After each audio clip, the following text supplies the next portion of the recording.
Muy bien, amigos de Ingenio, ya estamos aquí en la sección de la entrevista y para eso me da mucho gusto recibir al doctor en ciencias Eduardo Hernández Navarro, investigador nacional nivel 1 en el SNI y quien es titular y está estrenando este medio de comunicación, este medio de difusión que se llama Amigos Conciencia. ¿Qué tal, Eduardo? Eddie para los amigos, ¿qué tal? ¿Cómo estás? Hola René, muchísimas gracias. Pues aquí encantado de estar aquí en tu podcast y pues nada, a platicar acerca de este proyecto. Muy bien, muy bien. Eddie, primero que nada me gustaría felicitarte por este esfuerzo que estás haciendo porque al final de cuentas, pues no es fácil, ¿no? El simplemente no es como que llegas y te sientas y bueno, vamos a hablar durante 10, 15, 20, media hora enfrente de un micrófono. Eso lleva pues mucho tiempo, mucha preparación, sobre todo mucho autoconocimiento y conciencia propia, ¿no? Como para identificar tu yo enfrente del micrófono. Así es, y pues algo que a nosotros en el mundo de la ciencia pues nadie nos enseña, ¿no? O sea, nos enseñan toda esta parte pues de hacer investigación, de leer, de esto, de escribir, pero la cuestión de la divulgación realmente es una embarradita la que a veces hacemos un poquito como estudiantes, ¿no? De ciencias. Muy bien, bueno, antes de llegar hasta esos puntos, cuéntanos un poquito sobre tu historia. ¿Quién es Eduardo Hernández, Eddie? Cuéntanos dónde naciste, qué estudiaste, cuál fue tu background. Bueno, yo nací en Hermosillo, mi mamá es de Sonora, pero mi papá es de Michoacán. Ellos ambos son médicos, lo que pues es evidente que tuvo una gran influencia en mi formación científica. Por cosas, pues porque uno es de un lado y otro es de otro, pues siempre nuestra familia anduvo brincando entre Sonora y Michoacán. Yo nací en Sonora y pues mi mamá siempre platica estas historias de que ella me mandó al kinder a los 3 años porque dice que ya no aguantaba mis preguntas, ¿no? Dice que yo me ponía a jalarle ahí de las faldas, ¿no? Mamá, ¿y por qué esto? ¿Y por qué aquello? Y dice, no, necesitaba un descanso, dice, ¿no? Entonces yo la verdad siempre fui un niño pues muy inquieto, muy curioso, no siempre pues con preguntas acerca de todo lo que me rodeaba y el cuerpo humano y todo. Tenía siempre muchas preguntas. Entonces, precisamente pues porque mis padres son médicos, yo siempre tuve como que pues, yo creo que pues el efecto espejo, ¿no? Yo decía, pues yo también voy a ser pediatra como mi papá, ¿no? Entonces, conforme fui creciendo, bueno, a mí siempre me llamó mucho la atención los laboratorios. Entonces a mí me llamaba mucho toda esta cuestión. En la preparatoria pues estuve en el bachillerato, pero yo estaba viviendo ahora en Michoacán en esa temporada y estudié el bachillerato de ciencias químico-biológicas con la opción de laboratorista químico. Y yo me sentía como pez en el agua en el laboratorio. Entonces a mí me empezó a entrar esta duda porque pues yo veía a mis padres dando consulta y toda esta cosa, no que no me gustara, pero me llamaba más la atención el laboratorio o la cuestión esta de hacer conocimiento nuevo, ¿no? Pero al inicio, pues como que yo decía, pues laboratorio, me gustan las ciencias de la salud, pues lo más lógico para mí fue, pues voy a estudiar químico-biólogo. Y entré a la Unison a químico-biólogo pensando en especializarme en análisis clínicos y estuve trabajando en un laboratorio de análisis clínicos, ¿no? Como para ver cómo era el asunto. Y sí me gustaba, pero llegó un momento en el que yo sentía que el estar haciendo los mismos análisis una y otra vez, como que no me encantaba, ¿no? Como que yo siempre he tenido cierta urticaria por la palabra rutina, ¿no? Y en ese tiempo todavía no estaba no recuerdo bien, la licenciatura en medicina en la universidad. Medicina ya estaba y biología también, pero cuando yo entré a QB, que fue por ahí del 2005, la licenciatura en biología iba en su segunda generación. O sea, si yo hubiera entrado a biología directamente recién salido de la prepa, hubiera estado en la segunda. Yo estuve un año en QB y pues vuelvo a hacer examen de admisión y me voy a biología ¿no? Ya, y soy parte de la tercera generación. Igual biología, pues era una carrera muy, muy nueva, entonces, en la Unison, por supuesto. Pero a mí siempre me llamó la atención, pues, biología, ¿no? Y al principio, bueno, desde el principio yo siempre supe que me interesaban mucho los hongos. No sabía exactamente qué era lo que quería como que hacer. En la parte cuando yo estaba como en QV, a mí me llamaba la atención los antibióticos y todas estas sustancias que pueden producir estos microorganismos. Entonces ya cuando entro a biología, pues durante el primer semestre como que no estaba totalmente convencido porque pues me revalidaron unas materias y llevaba unas materias de primero y otras de tercero, y ya después, ya en segundo semestre, pues llevé microbiología con la doctora Norberta Huerta, que es de ahí del Dictus, y yo la verdad es que esa fue la materia que me hizo decir, esta es mi carrera, ¿no? Pues todos los microbichos y demás fue lo que me llamó mucho la atención. De hecho, pues algo que yo platiqué en uno de los episodios del podcast es que pues la doctora Norberta, ella es especialista en bacterias. Entonces empezamos microbiología y ella muy quitada de la pena dice, pero pues no vamos a hablar mucho de hongos porque ya llevarán ustedes una materia de puros hongos. Y yo pues pelé los ojos, ¿no? Así como que, ¿qué? Y pues cuando ella supo que yo tenía interés, pues sí, hablamos un poquito de hongos. ¿Hay algún aspecto ahorita que me platicas eso? La biología como que siempre está presente desde niño, siempre te lo dicen, pero sí, como que está, o te dan unas ideas muy básicas y te vas haciendo cierta idea. ¿Hay algunas ideas tú que hayas dicho, wow, esto tenía una idea preconcebida de esto de antes y ahora ya desde que entré a biología es algo totalmente distinto? Pues te puedo decir que todo. Básicamente te puedo decir que todo lo que aprendimos de biología en la secundaria o en la prepa es algo tan general. Algo que a mí me gusta mucho de la biología es que yo siempre le he dicho cuando hablo en algo de divulgación o cuando tuve estudiantes que fui profesor, yo les decía, es que sí, biología es una ciencia, pero es una ciencia rebelde, porque todo tiene una excepción. Hay una excepción a la regla siempre, ¿no? Entonces, por ejemplo, uno puede decir, ay, las plantas hacen fotosíntesis. No todas las plantas hacen fotosíntesis. Hay plantas parásitas, hay plantas, ¿no?, que se asocian con hongos, etcétera. Entonces, cualquier idea que podamos tener, siempre hay una excepción a la regla. Y es de las cosas que a mí me enamora de la licenciatura en biología, ¿no? Que entre más vemos y encontramos siempre excepciones a todo. Muy bien, y después de ahí, bueno, terminas la licenciatura y el siguiente escalón decides, vámonos a la maestría. Y sí, tengo aquí el dato que entraste a la maestría en el CIAT. ¿Cuál fue el proceso? ¿Cuál fue tu maestría? Bueno, pues para empezar, como te comenté, a mí siempre me interesó la micología, ¿no?, que es el estudio de los hongos. Entonces, en la Universidad de Sonora, pues no había nadie, un investigador titular que trabajara propiamente con diversidad de hongos, que era lo que a mí me empezó a llamar la atención. Sobre todo porque ya después conocía de CIAT al doctor Martínez Queda Valle, que es mi mentor, mi profesor. Yo le tengo un gran cariño y respeto. Y me empezó a platicar acerca de los hongos de las zonas áridas, ¿no? Entonces, hongos del desierto.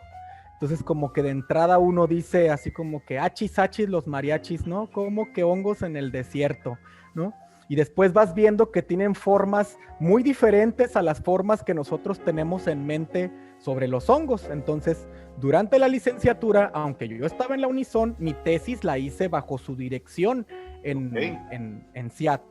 Entonces, yo ahí me quedé en su laboratorio durante varios años, pues primero viendo diversidad de hongos y una cuestión como un poco más ecológica, es decir, sobre qué aspectos de vegetación, de suelo, lluvias, etcétera, influían en la distribución y la diversidad de un grupo de hongos en los que Sonora tiene una gran diversidad, que son los hongos gasteroides. Entonces, yo en la maestría continué trabajando con este grupo de hongos, pero yo me enfoqué más ya en técnicas de biología molecular para caracterizar estas especies, o sea, para decir cuál especie está más emparentada con cuál, ¿no?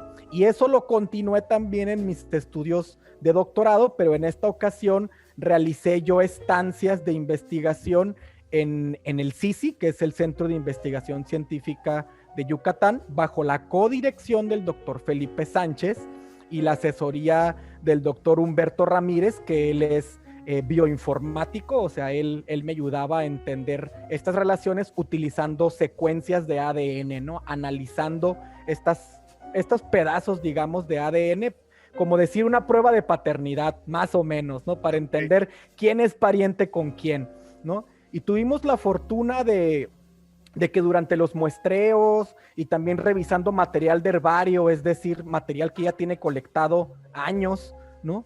Pudimos encontrar ejemplares muy curiosos, ¿no? Tanto en campo como guardados que nadie había identificado. Entonces pudimos encontrar varios registros nuevos para Sonora, para México, o sea, especies que no se habían citado en Sonora, que no se conocían en México, incluso por ahí un par de especies, por ejemplo, del pinacate, encontramos una especie que no se había citado en todo México, y tuvimos la fortuna de, en la Sierra de la Madera, por Moctezuma, pudimos encontrar una especie nueva de un hongo gasteroide, un hongo macroscópico, pues ahora sí que este es un hongo sonorense, ¿no? No se ha encontrado en otra parte del mundo. Entonces, ahorita que mencionas esto de ir al trabajo de campo, para los muchachos que están escuchando, cuéntanos la experiencia esa de ir ahorita dices al pinacate, a la sierra. Sí. ¿Cómo se siente? O más bien, descríbenos esa travesía. Llegas, bueno, primero pues se pide el apoyo, ¿no? Me imagino. Claro. Obviamente vas con gente de la universidad, ya sea de la licenciatura, la maestría o del doctorado, y empieza el proceso. ¿Cómo es ese ir, ver, descubrir? ¿Hay alguna base de datos donde tú dices, me encontré este hongo, tengo la duda si alguna vez ha sido o si es nuevo? ¿Cómo lo identificas como algo nuevo, etcétera? Bueno, en general, las personas que se dedican a análisis de diversidad ya tienen listados, ¿no? Entonces, por ejemplo, aquí en Sonora hay un libro muy interesante que es La diversidad biológica de Sonora, y tiene capítulos de distintos organismos. Empieza desde la historia geológica de Sonora y comienza después con diferentes capítulos de distintos organismos, desde líquenes, musgos, aves, peces. Entonces, se hizo un libro muy interesante, me parece que es de 2010, si mi memoria no me falla. Y entonces yo justo en esa época era cuando yo estaba realizando mi tesis de licenciatura. Entonces, cada uno de los autores de cada grupo en particular presenta en ese libro un listado y algunas fotografías de las especies conocidas. Obviamente también cuando tú llegas a un laboratorio como estudiante de licenciatura, pues tu asesor ya se la sabe, ¿no? O sea, él ya, bueno, en mi caso, pues mi asesor, el doctor Esqueda, pues ya tenía por supuesto que la noción de todo lo que conocíamos, porque mucho de eso, él era el que los había reportado por primera vez para Sonora.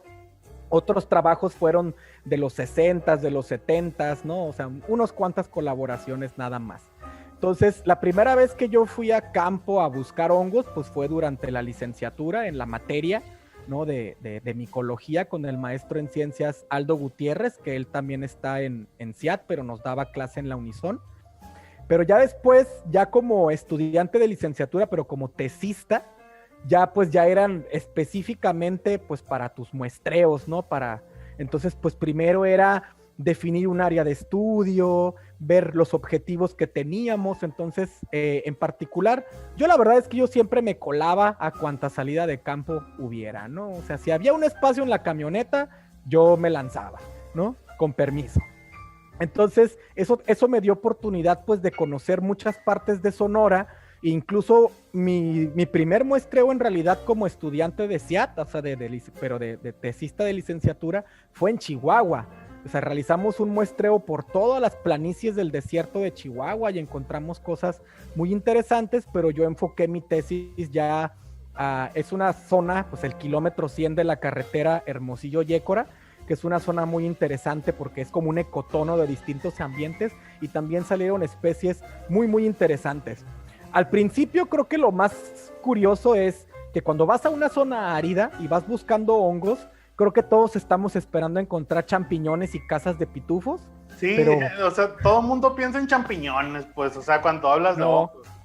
Y no, o sea, realmente hay hongos pues macroscópicos, microscópicos, asociados a raíces, asociados a algas microscópicas, ¿no? Que son los líquenes, en cortezas, o sea, tienen muchísimas formas. Entonces, pues lo primero era primero nos dieron como pues una capacitación con fotos y material ahí en el laboratorio como para que sepamos qué era lo que estábamos buscando. Y muchos tienen forma de bolitas o hay incluso unos que tienen forma como de estrella, que es el género Geastrum, ¿no? Hay géneros muy bonitos, muy interesantes y curiosamente en Sonora tenemos una gran diversidad de estas especies. O sea... Y ahorita que dices precisamente eso, diversidad. Sí. Vamos a hacer un ejercicio de imaginación. Sí. De un 100% de la diversidad que puede haber en este aspecto en el estado, ¿qué tanto crees tú que se ha descubierto? Uy, muy poquito, porque por ejemplo en este libro de diversidad fúngica de Sonora se citan poco más de 600 especies, ¿no? Entonces a nivel mundial se han descrito más de 100,000 especies de hongos y se estima que puede haber como 4 a 6 millones de especies. Las estimaciones más conservadoras dicen que hay un mínimo de 700,000 a 1,500,000 especies de hongos. Pero tampoco no pensemos que todas son macroscópicas. Muchas son microscópicas y se encuentran en ambientes muy peculiares. Por ejemplo, ahora vamos a hacer otro ejercicio de imaginación. Imagínate, por ejemplo, que yo te digo varias actividades y en todas estas están involucradas hongos, ¿no? Si yo te digo, me comí una ensalada, tú vas a decir, pues con champiñones. Y yo te voy a decir, no, porque resulta que dentro de todas las hojas, los tallos, raíces, hay hongos llamados hongos endófitos. Entonces, estos hongos viven dentro de las hojas, muchos ni siquiera se desarrollan, o sea, viven en unas cuantas células, no esporulan, pero ayudan a que la planta pueda crecer. Algunos de estos hongos producen hormonas de crecimiento vegetal, regulan las hormonas de la planta o ayudan a solubilizar minerales, por ejemplo, fósforo, potasio, hierro, muchos minerales que la planta no puede absorber por sí misma porque están de manera insoluble. Es como si a nosotros nos dijeran, ¿necesitas hierro? Y nos pusiéramos a lamer ahí un barandal, ¿no? Pues no lo puedes absorber, ¿no? Entonces a las plantas les pasa algo así. Tienen raíces y se extienden, pero hay minerales que no son capaces de absorber y para eso están ciertas bacterias y hongos. Hay otros hongos que se asocian específicamente a las raíces, que se llaman micorrizas. Hay otros hongos que se asocian con ciertas microalgas y se llaman líquenes, que son como costras que crecen en rocas, en troncos, ¿no? Entonces, hongos hay muchísimos y hay hongos que son específicos de ciertas especies vegetales, de plantas o ciertas especies de animales, ¿no? Por ejemplo, hay un grupo de hongos que solo vive en el tracto digestivo de vacas y otros rumiantes, ¿no? O sea, así de específicos, ¿no? Hay parásitos, hongos parásitos de ciertos grupos de animales o de insectos, los entomopatógenos. Entonces, solo los encontramos asociados a ciertos insectos. O hay hongos que cazan, porque así cazan nemátodos, que son un tipo de gusanos. Algunos forman como unos aros, entonces que son como o redes como trampa, entonces el gusanito va por el suelo, pasa y el hongo lo atrapa y lo ahorca y se lo come, ¿no? Entonces, diversidad fúngica es tremenda y mucha todavía no se termina de entender como las relaciones evolutivas, porque por ejemplo, hace relativamente poco se encontró un linaje de hongos que son parásitos intracelulares de algas marinas. Entonces, ¿quién anda buscando hongos adentro de las algas, no? Entonces, hongos así, champiñones y macroscópicos están bien estudiados y aún así, cada año se descubren, ¿no? Pero hongos microscópicos hay todavía un mundo por conocer. Muy bien, pues esto, bien dices, es todo un mundo aparte, ¿no? Así es. Ahora vámonos a Amigos Conciencia. Vamos a platicar un poquito sobre ello. ¿Qué fue lo que te impulsó a crear este proyecto nuevo todavía, que es Amigos Conciencia? Sí, nuevo, pues ahorita tiene apenas 3 semanitas que salió, hay 3 episodios al aire. Pues mira, yo después de que terminó el doctorado y demás, estuve trabajando en Ensenada, estuve trabajando en fitopatología, o sea, hongos que infectan, que enferman plantas, y algunos hongos para contrarrestar esto, ¿no? Esto que te hablaba de los endófitos, eso anduve trabajando. Por X o Y, pues se termina el proyecto y yo me quedo, pues, chiflando en la loma. Y sale una invitación a trabajar en una empresa de productos agrícolas. Entonces, estuve trabajando en investigación para una empresa de productos agrícolas y mi territorio era medio México. Entonces, yo andaba manejando por medio México. Y manejando. Manejando, y deja tú, o sea, cuando a mí me hablan para ofrecerme este puesto, yo no sabía manejar. Entonces, a mí me dicen, ¿manejas estándar? Y yo así de doble semirremolque sin problemas. No, o sea, y por supuesto que me puse a aprender a manejar porque a mí la verdad me daba mucho miedo manejar. Pues ya superamos eso y después eran horas y horas de manejar. O sea, yo tenía de repente una semana en Aguascalientes, otra, no, en Jalisco, otra en Guanajuato, otra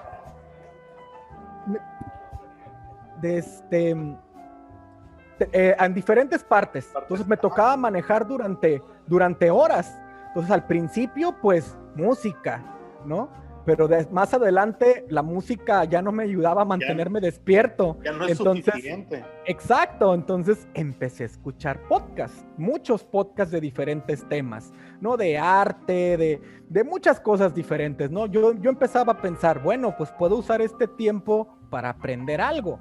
Y empecé a descubrir distintos podcasts que me fueron interesando. Y entonces, durante uno de mis recorridos en carretera, fue cuando yo dije, ¿y por qué no hago un podcast que sea de divulgación científica? ¿No? Pero yo quería algo, no nada más así como que con la típica vocecita y nada más explicando, ¿no? Así, los hongos son organismos eucariontes. Dije, no, o sea, yo quiero algo que obviamente que la gente aprenda. Pero algo que a mí me llamó mucho la atención también es una estadística donde la mayoría de la población ubica a los científicos o los cataloga como una profesión muy respetable, pero que nos catalogan como peligrosos por el tipo de conocimiento que tenemos. Entonces, la mayoría de la población no confía en los científicos, por así decirlo. Vaya dato perturbador, dirían por ahí, ahora sí. Así es, y entonces eso también las ganas de este podcast se me multiplican cuando empieza lo de la pandemia.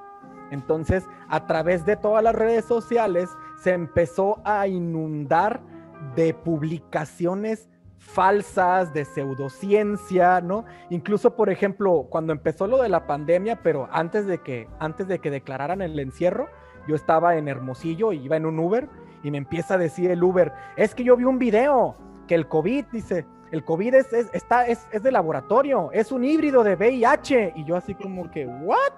No, porque estaban ahí tirando pues un plaguicida, ¿no? Para los mosquitos, un insecticida. Y empieza a decir el fulano, es que ahí están tirando el COVID, ahí lo tiran el coronavirus y es un virus híbrido. Y yo así de que, ¿qué? ¿No? Entonces, conforme más, ya después empieza el encierro y pues ya sabes, ¿no? El año pasado que fue un encierro total, ¿no? Y empiezo a ver un montón de publicaciones falsas, pseudocientíficas. Entonces yo ahí fue cuando dije, bueno, no me puedo poner a alegar con todas las personas y no puedo ir de persona en persona tratando de educarlos, pero dije, pero sí puedo hacer un material que esté al acceso, pues por lo menos de las personas que tengan internet, ¿no? Tratar de impactar en el mayor número de gente, ¿no? Así es, y aparte con esto que te comento de la percepción de los científicos, a mí me interesaba también cambiar esta percepción. Entonces en Amigos Conciencia, pues la dinámica siempre es algo así como lo que estamos haciendo tú y yo. Yo invito a uno de mis amigos científicos, platicamos de su desarrollo profesional y de los temas a los que se han enfocado, y a mí me interesa mucho también humanizar a los científicos, que vean que los científicos no somos genios natos, no nos quiere robar la NASA o Rusia, digo, no faltará el que sí, pero la verdad es que la mayoría de los científicos simplemente somos gente apasionada y curiosa. Eso es todo. Y es lo que puedo, y curiosidad. Es lo que puedo captar en ti ahorita que estamos platicando.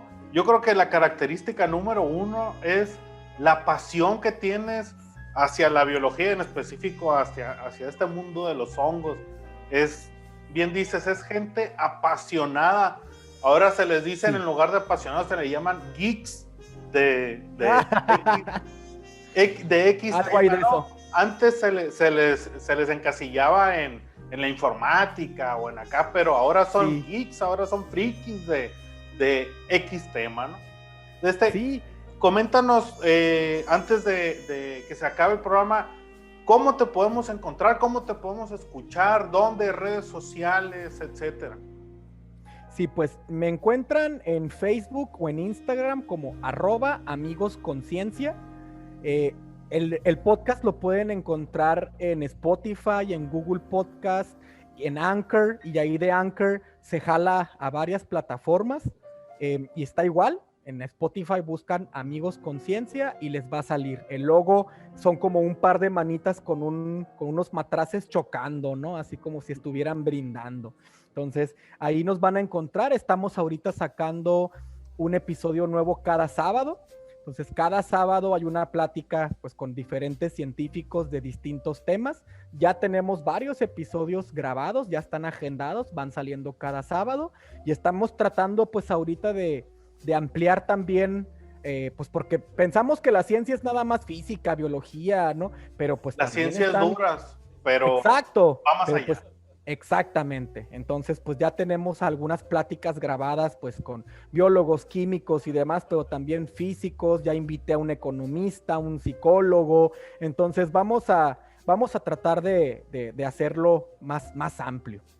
Muy bien. Eddie, pues muchas gracias, se nos está acabando el tiempo, y pues muchas gracias por habernos acompañado en este episodio de Ingenio. Como les decía, bueno, repítame nomás, ¿dónde te encontramos? En Facebook y en Instagram como @amigosconciencia, e igual Amigos Conciencia en Spotify, en Google Podcast y otras plataformas de podcast. Muy bien, pues espero que próximamente y ya con condiciones más favorables, poderte invitar a cabina y que nos acompañes ahí en una nueva edición de Ingenio. Muchas gracias, Eddie. No, muchísimas gracias a ti por la invitación. Y muy bien, es así como llegamos al final de esta edición de Ingenio. No olviden darle like a todas nuestras redes sociales, en Spotify como Ingenio Unison, y en Facebook también como Ingenio Unison, todo pegado, en Twitter y en Instagram Ingenio Piso Unison. Es todo por este miércoles y nos vemos en la siguiente ocasión. Hasta luego.